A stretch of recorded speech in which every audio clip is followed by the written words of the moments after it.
Welcome back. It's Oblivion Cubed here, and we are continuing with our run through of A Strange House by Crumbling Keep. So last time we managed to get through the greenhouse with relatively few issues and obstacles. Our white knave, our pink knave brick ended up getting enticed by the white flower, and he ate it. And it says he kind of forgets who he is and becomes a first level character again. Well, he's already a first level character, so that doesn't super apply to us. So what I chose instead was that he loses his sense of self, and that is going to play out as effectively being at disadvantage for anything he does. Currently, yeah. So we'll see how that goes. Right now, we just entered the bedroom, and we know from previous that the mage Maribel, I believe, is up here. So let's read what this says and get into that. The bedroom is cramped but cozy. A large feather bed takes up the majority of this room. Maribel, the witch, lays tucked tightly into it underneath a heavy down comforter. Every section of wall is decorated with portraits of Maribel and Josue. I assume I pronounced that correctly. Shelves and knickknacks, tapestries of the moon and stars, and other such things. Various chests and dressers consume the floor space. Maribel will be surprised that anyone is in her home. So, yep, she's definitely surprised that people are in her home. Although she is having a difficult day, her eyes are red from sobbing, and her nightstand is full of mugs of half-drank tea. Aw. She'll beg the PCs to go away. Okay, so this is for us to roleplay through in just a minute. Becoming agitated under her covers, if the situation is escalated, Maribel will threaten to add their heads to the trophy room downstairs. Okay. She'll be receptive to kindness, although she will still be annoyed at the intrusion. Maribel is in a funk that is hard to lift. If someone tells her a story, she begins to perk up. It'll be slowly at first, but as the story goes on, she'll start to become more engaged, asking questions and emoting aloud, "Oh, what happens next? Wait, is that real?" By the end, she'll actually be sitting up in bed, the comforter tossed forward. She'll thank the PCs by giving them one of her knickknacks from the wall, an ebony fly figurine of wonderful power, and a pouch of healing herbs, which act as a potion of healing.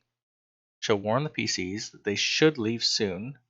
Just why hates unexpected visitors. They can use the trapdoor in the ceiling to hide in the attic if need be. Okay.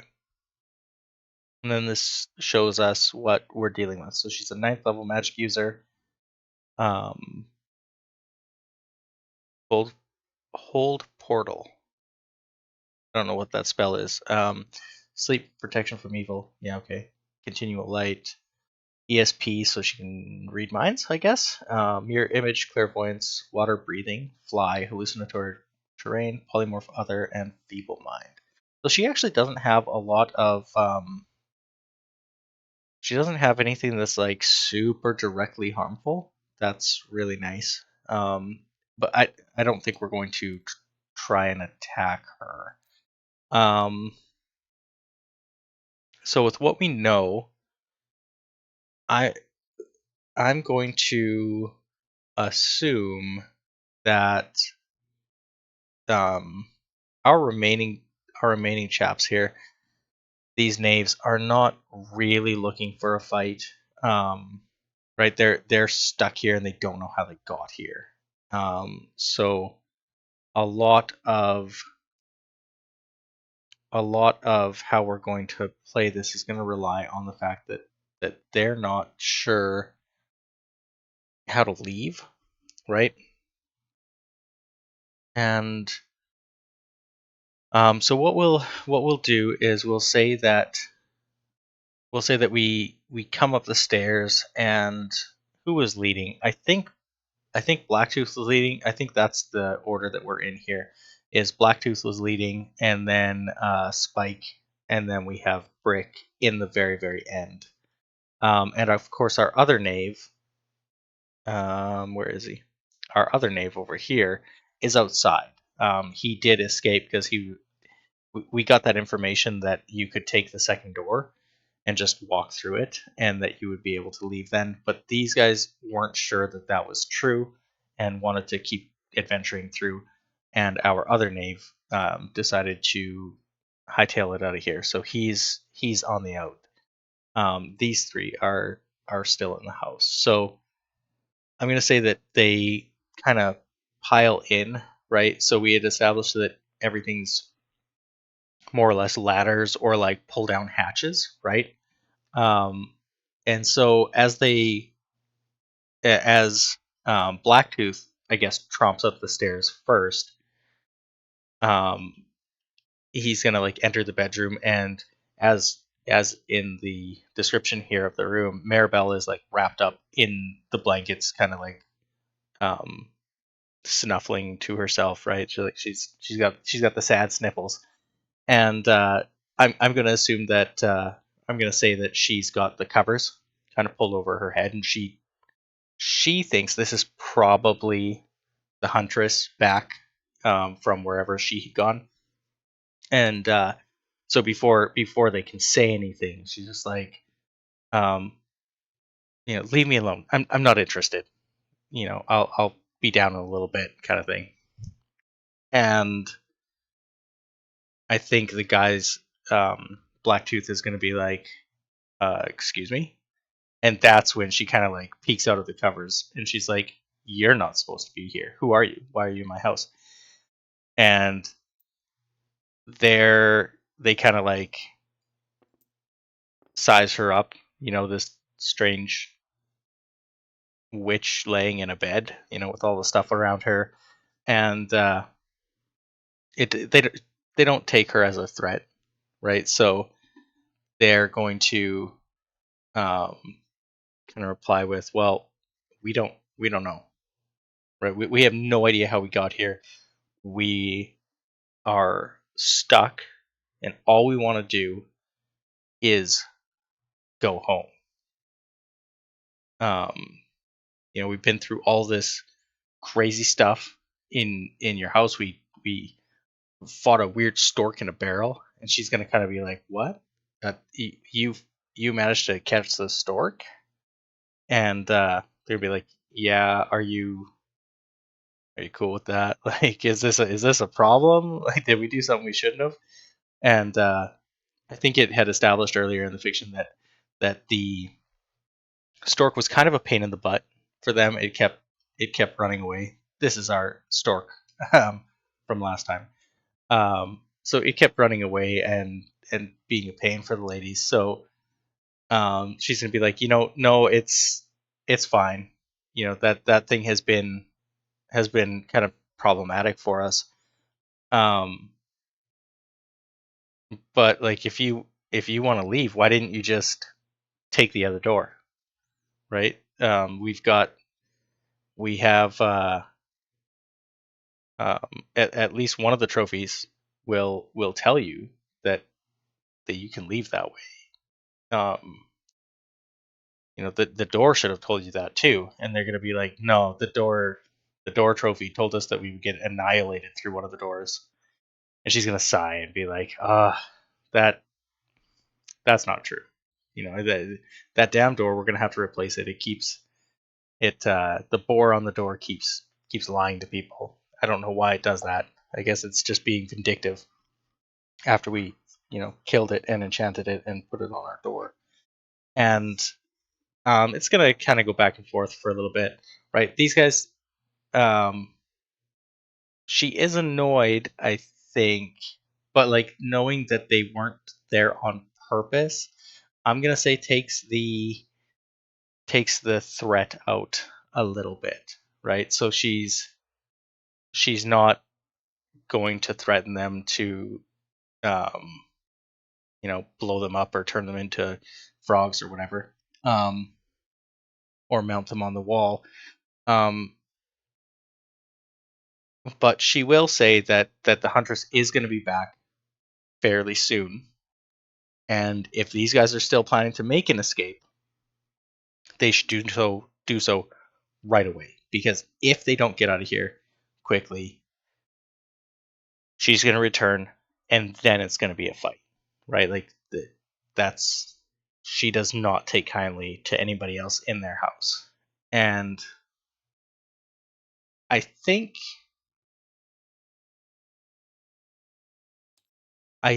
the guys might listen. Now let's roll and see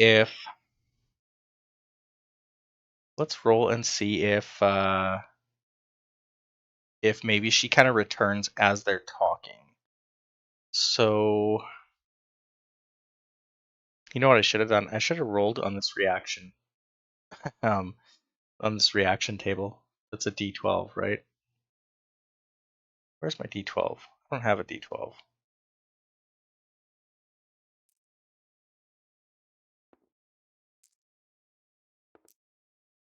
It would have been a 6.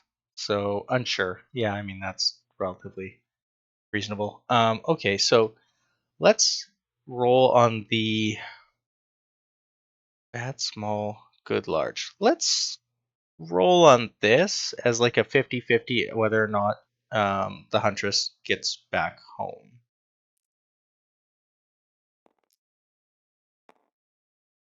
Good. So no. Good for us means that she doesn't walk in while we're talking. Um, Maribel is going to say that if they need to hide, they can do so in the attic, but that it doesn't seem like it doesn't really seem like they need to. I would like to read the attic anyway. So if the cat is with the PCs, it becomes very animated. A sudden case of zoomies. There's a sudden flurry of activity as sprites fly all about in search of hiding places from the little beast. As long as the cat is here, the sprites will try their best to hide. If the cat is not with them, the sprites use this time as an opportunity to get up to all sorts of mischief. Cool. Okay, yeah. So earlier on, the cat is supposed to follow us if we wake it up. But it's doing its 20-hour power nap right now, and despite us looting the kitchen, we did a roll to see if we would accidentally wake it up, and then they didn't. Now, um, King on his way out did bend down and pet the cat, but I don't. The other guys hadn't returned low enough that I don't think that they. Um, I don't think that they were.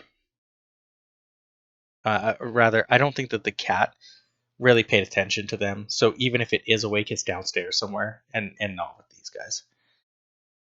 Um,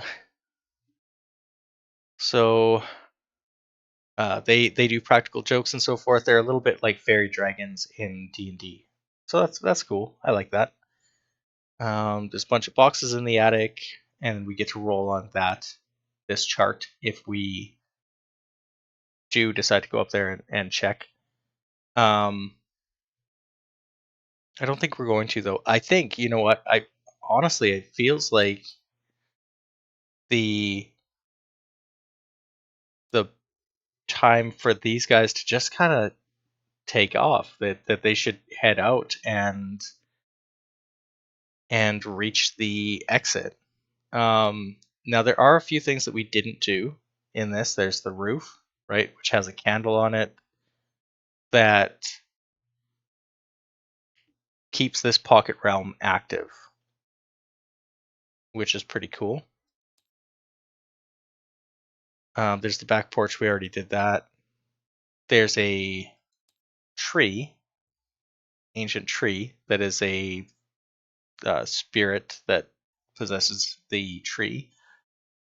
And then there's, of course, our huntress, AC of 14, um, 14 for ascending, uh, so like 5e style, AC, plus 5 to hit, right, etc., etc. Predict weather. So this person is pretty dope. If we tried to go toe to toe with her, I'm pretty sure she would just crush all of these guys.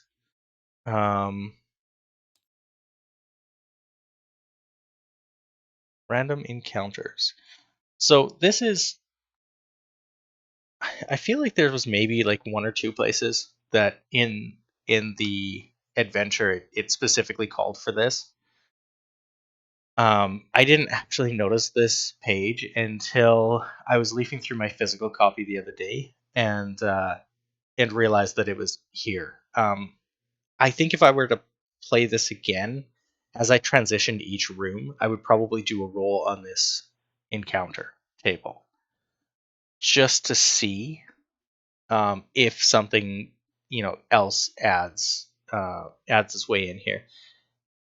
As a solo, I think if I would have known that this table was here, it would have made things maybe a little bit more interesting. But I wanted to play through it with as unbiased of a idea of how to navigate it as possible. So I didn't really look at that before.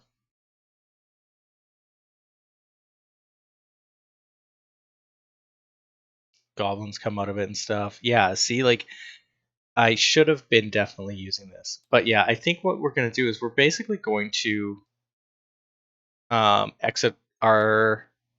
We're going to exit the game here, I think. After that page, after the D20 random encounters, right, we get to the sort of second half of the book, which is purely random oddities that you can put in anything. Pretty much anything that you could ever possibly run, right? A skeleton um, that isn't like the rest, right? So it holds out a wilted flower. It's got a big crush, etc., etc. It's just like a wonderful little um, non-hostile skeleton that you can throw at the party and be like, "What do you do with this strange creature?" Right? Um, Bear magic, cool. There's quite a few pages of right, 'cause we're on page. Why is this not wanting to show me the pages? We're on page 29, right? And there's 44 pages. Now the last couple are, if I remember right, not actually. Oh, you know what? I didn't remember right. They are roll tables, but there we go. Okay, so the last two pages are yeah are legal stuff, but everything else um is cool little adventure things that you can drop into pretty much anything that has any amount of fantasy to it. So I guess what I'm trying to ramble my way towards is that I definitely recommend snagging this. It's a fun little book.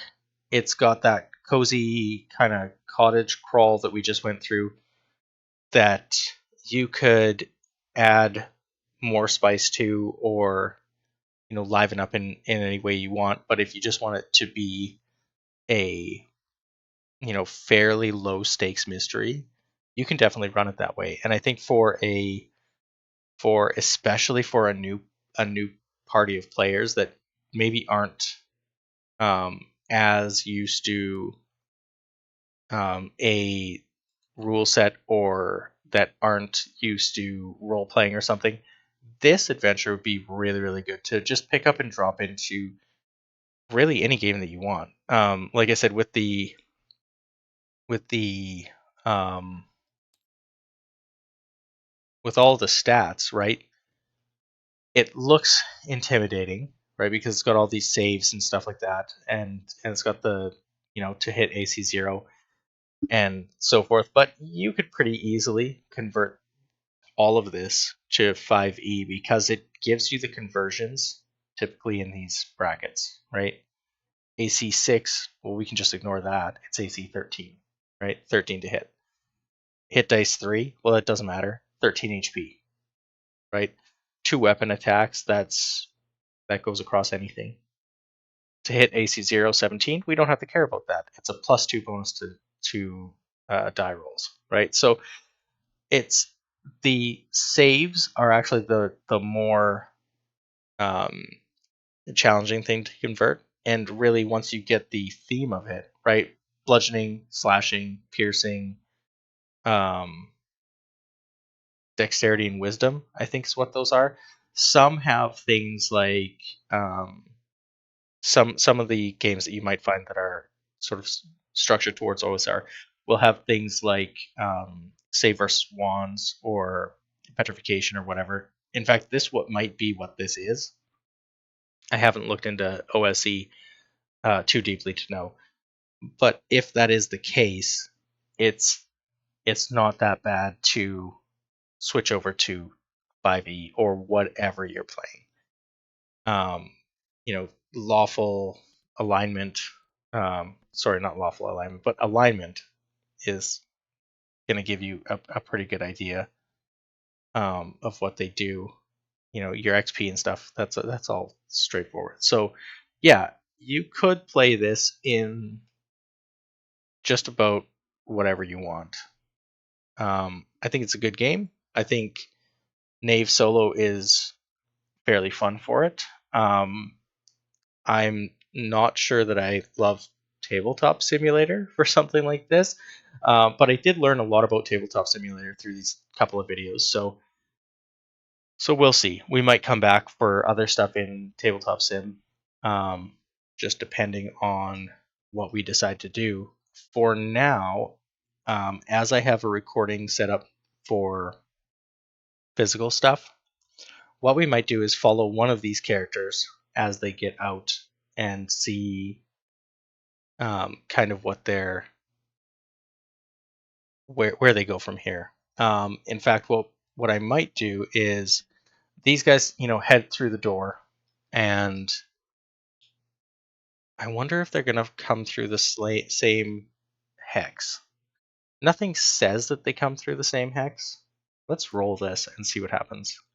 Whoops, there we go. So this is always 1 if you're counting hexes. It just makes it easier. 1, 2, 3, 4. So no, they would come out 1 below. Right. So as far as King is aware, they are not in the same place, which is interesting. I don't know if we'll continue to follow just one group or just one person or multiple, but whatever we do, I think I will probably transition to doing so at my physical table and record it there and see if we can um, follow a story with our Knave. Mostly, I just wanted to do this to try out this particular book, as it's been sitting on my shelf for quite some time. And Knave is a good OSR rule set that is relatively light and easy to run solo. So with all that rambling, I think we're going to be done here. I think we're done with this module. Again, I do recommend it. I think it's a lot of fun. I think it's got some really interesting things that you could do with a party. I think it definitely is better as a group game than a solo, right? I typically don't adventure through modules solo. I find it um, it puts me in a weird box, right? Where I think about the context of the module rather than thinking about just everything, right? So it limits my sort of creativity and how I would typically approach a solo roleplay, which is why we might abandon these characters. I just haven't decided yet. So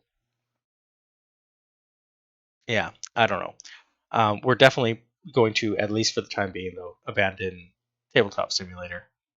Though we might come back to here eventually for various other games and so forth.